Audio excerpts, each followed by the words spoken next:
नमस्कार मित्रांनो, मनाच्या सावल्या या सेगमेंटमध्ये आपल्या सगळ्यांचं पुन्हा एकदा स्वागत आहे.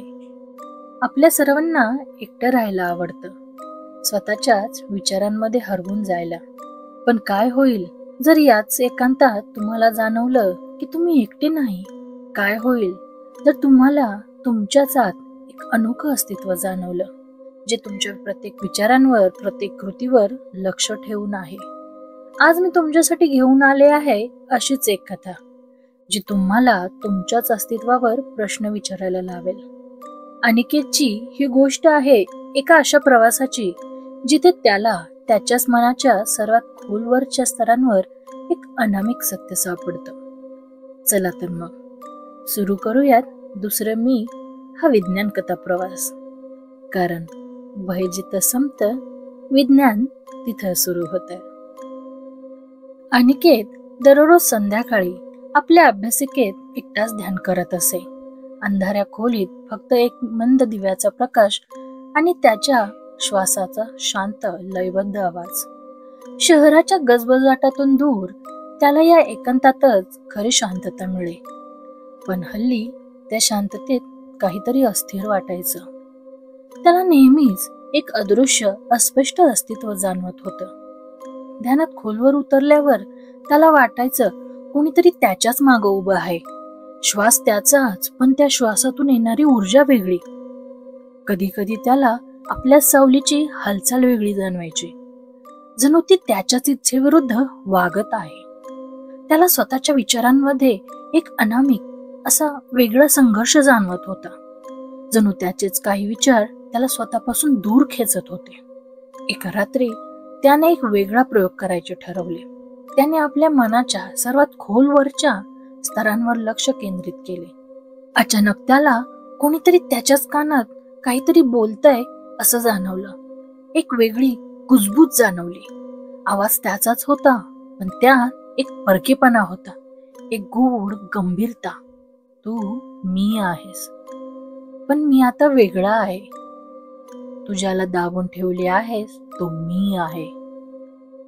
अनिकेतच्या अंगावर सरकन काटा आला. हे काय घडत होतं? त्याने घाबरून डोळे उघडले. आरशात तो स्वतःच होता, पण त्याचा चेहरा आता मात्र थोडा वेगळा दिसत होता. तो हसरा होता, पण त्या हसण्यात एक क्रूरता होती, एक सावधपणा होता. आणि त्याचे डोळे पूर्णपणे जागे होते, जणू त्यात एक वेगळीच बुद्धिमत्ता चमकत होती, जी अनिकेतच्या नेहमीच्या डोळ्यांपेक्षा खूप वेगळी होती. त्या चेहऱ्यात अनिकेतने कधीच न स्वीकारलेल्या भावना, इच्छा आणि विचार स्पष्ट दिसत होते. आरशातील तो दुसरा मी त्यालाच निहाळत होता, जणू त्याच्या मनातले अज्ञात सत्य समोर आणत होता. चला पाहूयात या कथेमागं विज्ञान काय सांगतं. या अवस्थेला म्हणतात शॅडो सेल्फ प्रोजेक्शन, म्हणजेच तुमच्या मनाच्या अज्ञात भागांचे प्रतिबिंब. डिफॉल्ट मोड नेटवर्क हा मेंदूचा अंतर्मुख आणि विशालशील भाग आहे, जो तुम्ही एकटे असताना, स्वतःशी संवाद साधताना अधिक सक्रिय होतो. जेव्हा एखादी व्यक्ती जास्त ध्यान करते, आत्मचिंतन करते किंवा जास्त काळ सामाजिक एकाकीपणात राहते, तेव्हा मेंदू तुमच्यातलेच दबलेले विचार, न स्वीकारलेल्या भावना आणि इच्छांना स्वतःहून वेगळं करून सादर करतो. मानसशास्त्रात यालाच शॅडो सेल्फ म्हणतात. हा दुसरा मी म्हणजे आपलंच एक गुप्त रूप, जो आपलाच भाग असूनही आपण त्याला कधीच स्वीकारलेलं नसतं, कारण तो आपल्या सामाजिक किंवा नैतिक कल्पनांना जुळत नाही.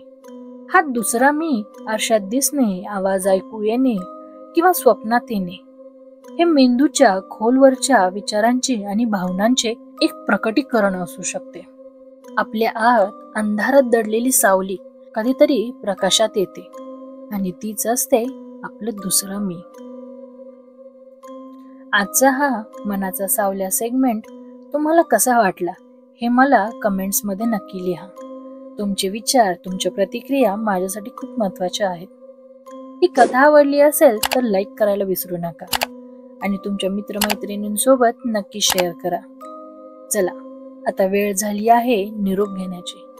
भेटूयात पुढच्या एका नवीन गूढ आणि रोमांचक कथेसोबत. तोपर्यंत काळजी घ्या, कारण पुढची सावली तुमची असू शकते.